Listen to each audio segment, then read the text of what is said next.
All of my Computex coverage is brought to you by Wootware and MSI. Be sure to check out their links down in the video description. Well, Computex has been pretty bland when it comes to GPU launches. I mean, the 1080 Ti launched a while ago, and Vega was basically just a teaser trailer revealing no major plot points or enough information to provide any real comparison data, and just a coming soon banner waving over its hotly anticipated arrival.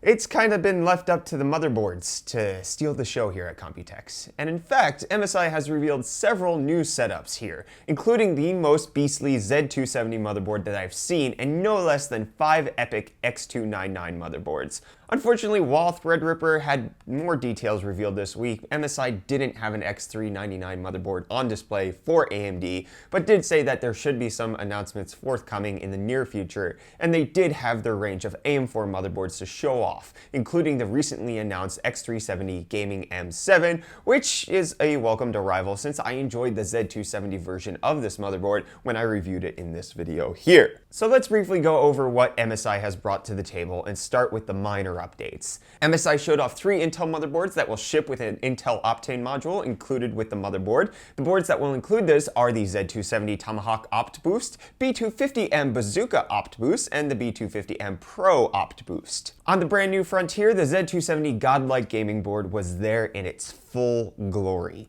This flagship motherboard features several amazing features such as triple M.2 slots with each having heat shields, steel armor on both the PCI Express and DIMM slots, triple Ethernet ports with killer multi-gig bandwidth management software, and then all of the USB ports, Mystic Light, and various other features that we've come to expect from MSI's top-of-the-range boards. Then moving on to the high-end desktop range, there are again 5 models that MSI had on display at Computex. Out of the range, 4 of them come with included Wi-Fi modules, while the X299 Tomahawk is the only one with absent wireless internet.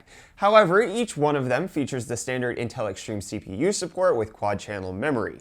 The X299 Tomahawk aims for the users who want a more military feel to their system, while the X299 SLI Plus has a more relaxed aesthetic, with just minor Mystic Light RGB accents on various parts. The high-end X299 X-Power Titanium is taking a different approach to the X-Power lineup than previous iterations, with a black PCB and only silver highlights. Still standard are the steel armor PCI Express and RAM slots with plenty of shielded M.2 slots with updated heat spreaders, and an included PCI Express expansion card to host 2 more M.2 drives. The topmost M.2 slot has a quick release mechanism that makes access to the drive beneath the heat spreader an easy and simple experience. And it doesn't hurt that there's a Tony Stark inspired arc reactor LED setup on the PCH heatsink. Then we have the X299 Gaming M7 motherboard, which has a lot of striking resemblances to the X370 and Z270 variants, but also includes the new type of M.2 heat spreader that is reminiscent of a spaceship docking station or even NVIDIA's high bandwidth SLI bridge. How effective that cooling solution is remains to be seen, but it definitely has aesthetic appeal. Then finally we have the X299 Gaming Pro Carbon, which has the steel armor on the various slots, but also includes the ability to swap out the I/O shield, VRM heatsink, and PCH covers for black, silver, or gold coverings, with them all being included in the box. Obviously, with the motherboards just being on display, it's hard to really evaluate the value that each one brings to the table and examine the intricacies and how they're laid out and all of that minute detail, so I'll withhold my judgment until I have these motherboards in my hands and I'm able to test them. However, I will say that MSI has done a good job of continuing to develop and adjust each version of motherboard as new chipset generations come out, and they don't just leave them the same from generation to generation, and you can expect something new, but you can also expect the same quality that you got from the previous generations, which is something MSI, I think the continuity is really good here.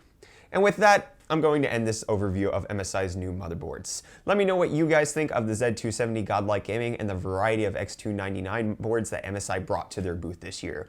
Which one is your favorite? Is there any particular feature you were hoping for with this generation that might be missing, or was there a feature that you were really hoping that they would include and they actually did?